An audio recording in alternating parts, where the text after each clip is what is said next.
सत साधे। मेरे प्यारे देशवासियों, मेरे प्यारे ज्ञानी पुरुषों, आपने कल की वीडियो देखी होगी। कल की वीडियो का समापन इस विषय को लेकर हुआ कि हम सबसे प्रेम करें, प्रेम का रस्सा इतना मजबूत बांध दें ताकि हम कभी टूट ना पाए। तो आज आप क्या सुनेंगे? आज आप देखेंगे कि आज एक इंसान दूसरे इंसान को कहता है कि वो मेरे से नफरत करता है, वो मेरी बात मानता नहीं, वो मुझे ऐसे कर रहा है, वो ऐसे कर रहा है। शिकायतों में दिमाग भरा हुआ है। हर इंसान अपने धर्म को भूल चुका है। मेरा अपना धर्म क्या है? जब मैं धर्म को ना समझ पाऊंगा तो फिर मेरे में मानवता कैसे आएगी? मेरे प्यारे देशवासियों, अगर मेरी बात समझ आती है आपको तो इस वीडियो को शुरू से लेके आखिरी तक जरूर सुनिए। और सुनने के बाद एक बात के दो अर्थ होते हैं, एक उल्टा होता है, एक सुलटा होता है। अर्थ लगाने वाला अर्थ लगाता है, वो किस रास्ते पे जाके अर्थ लगाता है। तो आपको ये सोचना है कि जो बात कही गई है ये मेरे जीवन की सुविधा के लिए है या दुविधा के लिए। अगर ये बात समझकर आप इस वीडियो को सुनोगे तो आपको बहुत कुछ प्राप्त हो सकता है। तो आओ पहले हम लक्ष्य पे चलते हैं। अब मौके पे लक्ष्य हमारा क्या चल रहा है? कल दूसरा लॉकडाउन है वो समाप्त हुआ और आज तीसरा शुरू हुआ। तो जैसा भी संवैधानिक तौर पे सरकार ने हुक्म दिया, उचित दूरी बनाए रखना, हाथों को धोना, घर में सफाई रखना और अपने शरीर की सफाई रखना और खान पान की सफाई रखना, ये सब कार्य करेंगे तो हम खुद बचें और दूसरों को बचाएं। खुद स्वस्थ रहें और दूसरों को भी स्वस्थ रखें। तो आओ, ये तो था हमारा लक्ष्य। लेकिन इस लक्ष्य के साथ जुड़ी हुई बातें और होती है कि वो लक्ष्य को रख कौन सकता है, इस नियम को निभा कौन सकता है। इसके ऊपर आज हम विचार विमर्श करते हैं। तो सबसे पहले तो मेरा सभी राजनीतिज्ञों से, सभी संत महात्माओं से और पूरे देशवासियों से आवेदन है कि हर सब मिलकर प्रभु से प्रार्थना करें कि हे परमात्मा, हे मालिक, हमारे देश में सबकी एकता हो जाए और यहाँ जाति धर्मवाद का जो संकट है या विचारधारा है, ये विचारधारा समाप्त होकर सब एक विचार में आ जाए और सबका एक नारा हो जाए, भाईचारा जिंदाबाद, फिर हमारा देश रहेगा सदा आबाद। लेकिन मेरे प्यारे देशवासियों, अगर इस नारे को आप लगाकर और पूरे देश में पूरी तरह से संपन्न कर लेते हो और अपने आप को बदल लेते हो तो पूरा देश हमारा संपन्न हो जाएगा, हर तरह से संपन्नता आ जाएगी। लेकिन आप समझना तुम्हें है, आओ आज हम देश को विश्व गुरु कैसे बनाएं। हम इस रास्ते पे चल के देखें कि विश्व गुरु बनाने के सपने तो हमारे देशवासी लगभग संत महात्मा, राजनीतिज्ञ, वैज्ञानिक और सभी ले रहे हैं कि विश्व का गुरु होगा देश, कब होगा और कैसे होगा, इसका रास्ता कैसा है, विश्व गुरु बनाएंगे कैसे, हमारे पास क्या तरीका है ऐसा। तो आओ मैं तो अपनी राय देता हूँ। हमारी राय को अगर समझते हो और विचार करते हो तो सबसे पहले तुम्हें ये सोचना और विचार करना है कि पहले तुम गुरु बनना सीखो, फिर तो तुम दूसरों के गुरु बनोगे। जब गुरु तो मुझे भी पता नहीं कि गुरु का लाइन क्या होता है, गुरु का धर्म क्या होता है। जो गुरु धर्म को मैं ना जानूं तो फिर मैं दूसरों का गुरु कैसे बन सकता हूं। तो पहला नियम ये होता है कि मैं अपने आप को जानूं, और तुम पहले अपने आप को बदल डालो, अपने आप की इज्जत करना शुरू कर दो।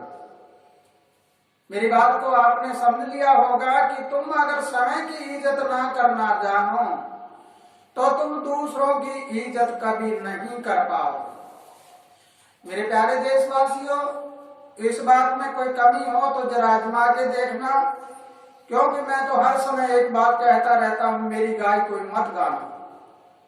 हो सकता है मैं आपको बहकाता हूं, हो सकता है कि मैं आपको बिना मतलब का कोई अंधेरे में ले जाता हूं, लेकिन मेरी गाय हुई कोई मत गाना। मेरी गाय गाओगे तो धक्का यमों की खाओगे, और मेरी खोजी खोजोगे तो अमर लोग को सो दोगे। और जब तक ना देखो नैना, मत मानना किसी का कहना, अफवाहों में बह के पता नहीं क्या हो जाता है। और फिर आंखों से देखा हुआ भी झूठ हो सकता है। जैसे धरती और आकाश मिले हुए नजर आते हैं लेकिन मिले हुए हैं नहीं। इसके बाद अगला नियम आता है अपना अनुभव करना। तुम खुद के अनुभव को देखकर आगे चलो, तुम कभी हारोगे नहीं। किताबों में हमने पढ़ लिया, बहुत बड़ी बड़ी बातें लिखी हुई है। हिमालय पहाड़ को उठा के भी समुद्र में डाल के बिलोया हुआ है, लेकिन पहाड़ को कोई इंसान कैसे उठा सकता है। लेकिन पहाड़ तो हमारी ये खोपड़ी होती है, इस खोपड़ी को अगर हम बिलोए, हमारी विचारधारा को बिलोए, तो इसमें ये 14 रत्न निकलते हैं, जो आपको पहले बता चुका हूं कि ये 14 कलाएं होती है स्मृतिलोक की। पहली विद्या होती है राग, और राग से 14वीं विद्या होती है ब्रह्म ज्ञान। आज हमारे कॉलेजों में क्या है, कॉलेज की जब 14 साल की क्लासें होती थी, ये 14 विद्याओं के आधार पर थी। आज 1 साल और फालतू जमा कर दिया गया। ये जमा किया हुआ साल है, ये साल तो आपका साल कमजोरी है, यानी आपका साल कोई काम का नहीं है। यानी विद्याएं तो 14 होती है, और 15वां और 16वां जो MA की होती है वो 16 विद्याएं होती है। तो चलो, जैसा भी ये हो रहे हैं वो सब ठीक है। जो कुछ पहले हुआ वो भी ठीक था, आज हो रहा वो भी ठीक है, कल होगा वो भी ठीक होगा। हम इसके ऊपर टिप्पणी ना करके हम तो केवल वर्तमान में रहें। वर्तमान को अगर सुधार लेते हैं तो हमारा भविष्य अपने आप सुधर जाएगा। लेकिन मेरे प्यारे देशवासियों, तुम किसी की इज्जत करना सीखो तो फिर तुम्हारी इज्जत कोई और करेगा। तुम्हारी हर इंसान इज्जत करना शुरू कर देगा। किसी की हिम्मत नहीं होगी कि तुम्हारे सामने कोई बुरा बोल जाए, लेकिन ये तो मेरे अपने हाथ में होता है। दूसरा नियम यह है कि तुम अपने जीवन का उद्धार करो। तुम अपने जीवन का उद्धार खुद करो। तुमने अपना जीवन बदल लिया तो तुम दूसरों के जीवन को बदल सकते हो। मैं तो बदलूं ना और दूसरों को कह दूं कि मैं इसका जीवन बदल दूं, नहीं बदल सकता कोई भी। ये तो तुम बदलो तो जग बदलेगा, तुम ना बदलो तो कोई नहीं बदलेगा। तो दूसरा नियम है खुद को उद्धार बनाना, खुद का उद्धार करना, खुद के जीवन की रूपरेखा है वो खुद तैयार करना, अच्छे विचारों में रहना, तो फिर हम दूसरों का उद्धार कर सकते हैं। और तीसरा नियम है कि अगर मैंने खुद के घर को ना बदला, खुद के घर को शांत ना किया, गांव को शांत ना किया, तो मैं देश को शांत ना किया, तो मैं विश्व को शांत कैसे कर सकता हूं। मैंने शांति पहले अपने अंदर धारण करी, फिर मैं अपने घर में शांति धारण कराऊं, और फिर मैं गांव में कराऊं, फिर मैं देश में कराऊं, तो मैं पूरे विश्व में शांति स्थापित करा सकता हूं। अगर पूरे देश में शांति हो जाए और पहले मैं आप शांत होना सीख लूं, तो देश हमारा विश्व का गुरु बन सकता है, अन्यथा नहीं बन सकता। कोई मेघालय बनाने से या कोई और हथियार बनाने से कभी भी विश्व गुरु नहीं बना करता।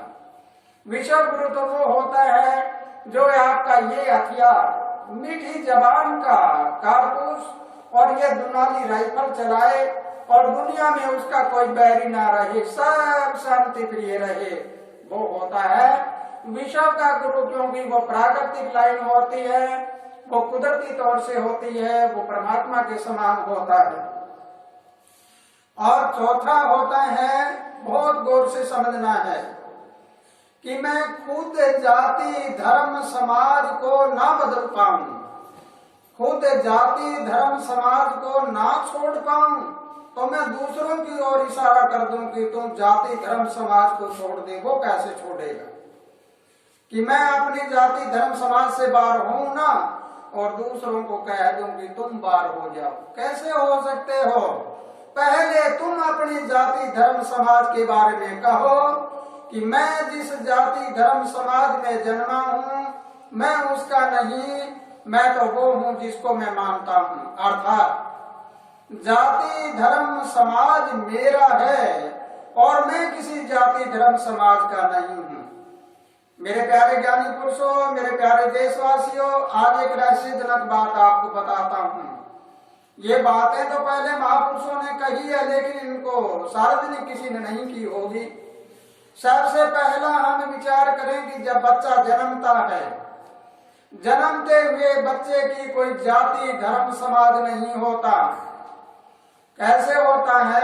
जब बच्चा जन्मता है तो वो बच्चा अबोध होता है, उसको कोई बोध नहीं होता, ज्ञान नहीं होता। अलग अलग धर्म, अलग अलग जाति, अलग अलग समाज में अलग अलग पंडित लोग होते हैं। सभी के पंडित भी अलग होते हैं, सभी ने अपनी अपनी क्रियाक्रम अलग अलग बना रखे हैं। फिर वो नामकरण करते हैं, तब बच्चे के संस्कार डालने शुरू कर देते हैं। बच्चे को क्या बताते हैं?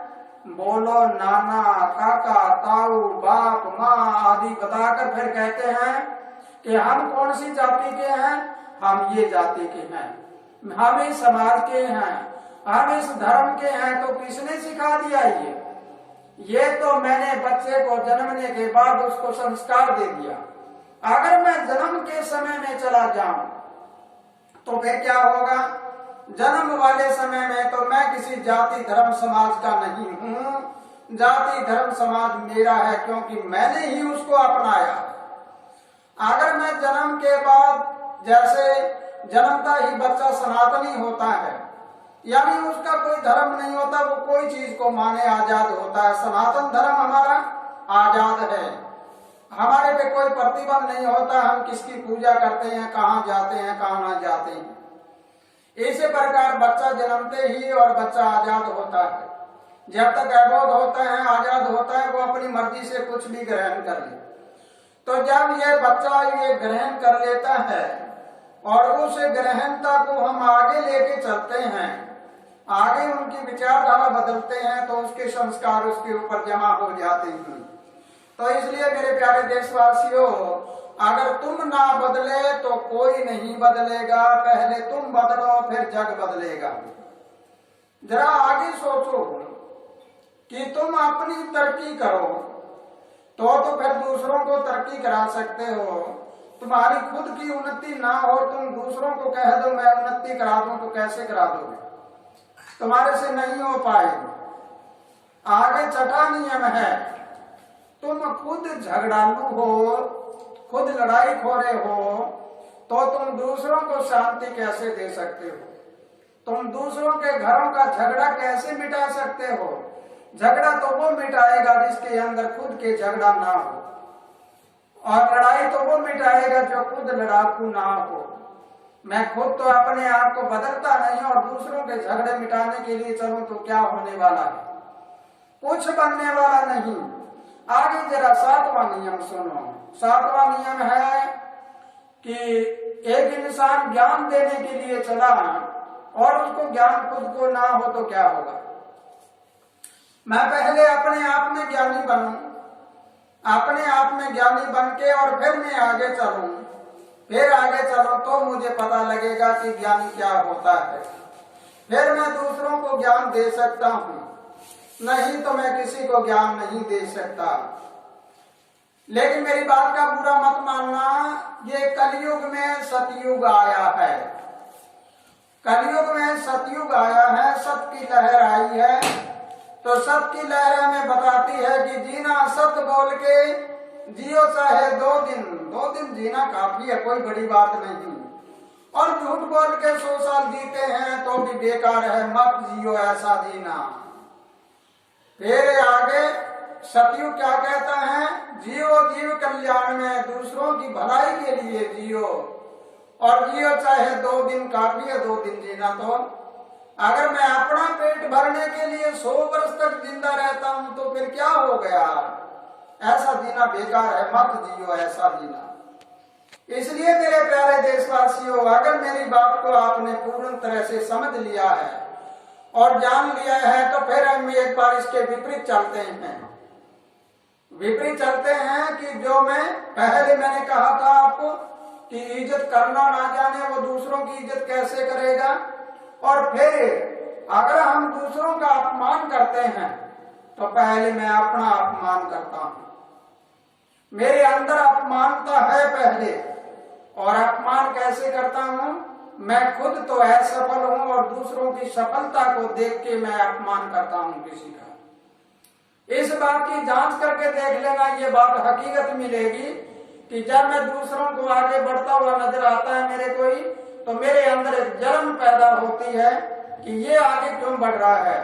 तो फिर मैं अपनी असफलता को छिपाने के लिए और दूसरों का अपमान शुरू करके अपनी बढ़ाई करना चाहता हूं। अगर ऐसी बढ़ाई करना चाहता हूं, वो आदमी सम्मानित नहीं हो सकता, कभी भी वो सम्मानित नहीं हो सकता। तो मेरे प्यारे ज्ञानी पुरुषों, अपमान की बात कर रहा था। अपमान कौन करता है, जिसके अंदर जलन होती है। सबसे पहला नियम होता है, अपमानित करने वाला इंसान खुद अपमानित होता है। वो अपमानित होता है अपनी असफलता के कारण। वो अपनी असफलता को छिपाने के लिए दूसरों का अपमान करके अपने समय का राज स्थापित करना चाहता है। वो इंसान हमेशा दूसरों का अपमान करेगा, दूसरों की बुराई करेगा। तो मेरे प्यारे सत्पुरुषों, मेरे प्यारे ज्ञानी पुरुषों, आज की वीडियो में आपको इतना ही बताऊंगा और कल आपको बताऊंगा इससे अगला चरण कि आगे अपमान करने का क्या क्या कारण होता है। जरा सुनो, आगे सुनो। इसी के साथ खुशहाल रहो, आनंद करते रहो। प्रभु तुम्हें लंबी उम्र दे और परमात्मा सबका भला करे, सुख शांति अमन चैन से अपना जीवन बिताएं और पूरे देशवासी शांत रह के पूरे देश में शांति स्थापित कर लें। साथ साहे।